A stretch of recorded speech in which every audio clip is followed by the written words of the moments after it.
So this video is just a continuation of the previous video about significant figures practice problems.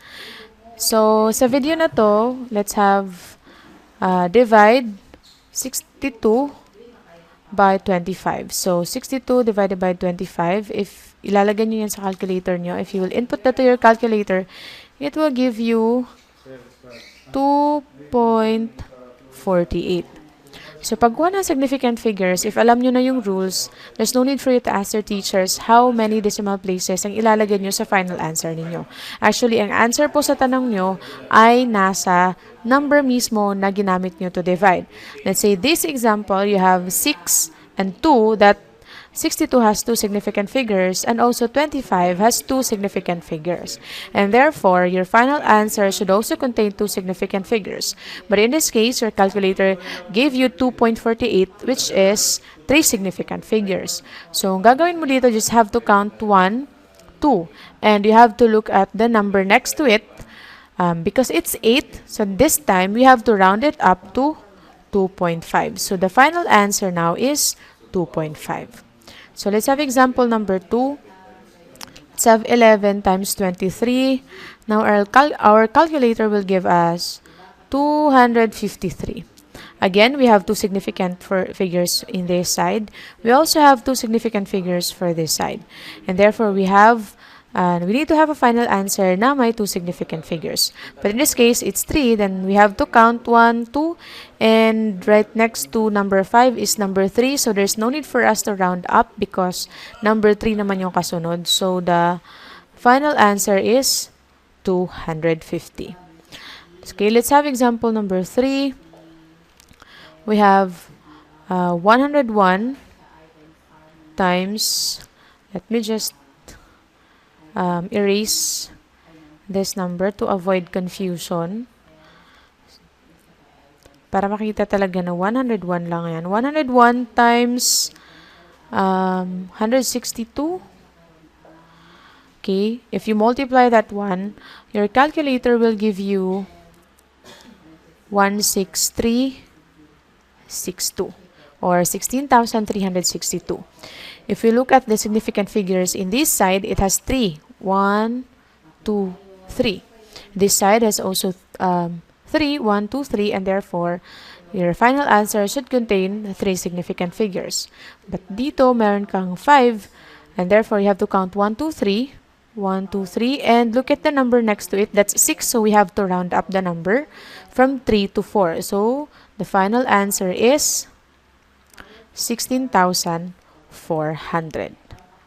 Okay, so let's have more examples. Let me erase this one first.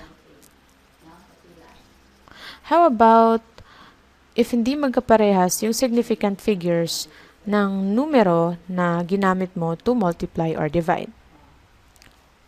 So, for example, this one, 0.0063. Let's multiply that one by 24. Actually, ito magkaparehas. So, we'll just have to finish na lang this example before we go to the other example wherein hindi magkaparehas yung kanilang significant figures. So, if you will put this one to your calculator, it will give you 0.1512. And the significant figures dito na side is 1, 2. Of course, this one is not significant because they are leading zeros. Okay, then this one is significant. So 2, 1, 2. So it has 2. This one has 2. So therefore, we need to have two significant figures also on our final answer. So this 0, all the zeros na before the decimal point is not significant. So we have to count 1, 2. And the number right next to 5 is 1. So hindi na po tayo magra-round up niyan. So the final answer is 0.15. Now, ito. Let's have 150 times 3. Let's multiply it with 3. Your calculator will give you 450. Now, we have here, in this side, the significant figures is 2, si 1 at saka si 5. Now, this 0 here is not significant because wala po siyang decimal place dito. So, if you want to know yung mga rules on how to determine if the number is significant or not, you can also refer to the video on my previous video, wherein ang link po ay nasa video description. And on this side, you only have one significant figures. Now, in this case, ang kailangan yung gawin is to follow the least significant. Yung pinaka-least na number of significant figures. So, dito we have 1, dito we have 2, so we have to follow 1 significant figures. So, then the calculator gives us 450. So, it has 2 significant figures. Now, we have to change it to 1 significant figures. We have 4, and the next number to it is 5, and therefore, we have to round up to 500. So, 500 po ang final answer dyan. Let's have another example. So, another example is, we have 3016, again, times 3. It will give us 9,048. Now, sa side na to, we have 4 significant figures. Of course, 0 is significant because it is in between a significant number wherein non-zero digits. So, 0 therefore is significant. So, this has 4 significant figures. Ito isa. Now, we only need to have a final answer that contains 1 significant figures. And therefore, our answer is 9. Tapos, right next to it is 0, so there's no need for us to round up, and therefore, your final answer is 9,000. Next, we have 0.031 times 103.2. Our calculator will give us 3.1992.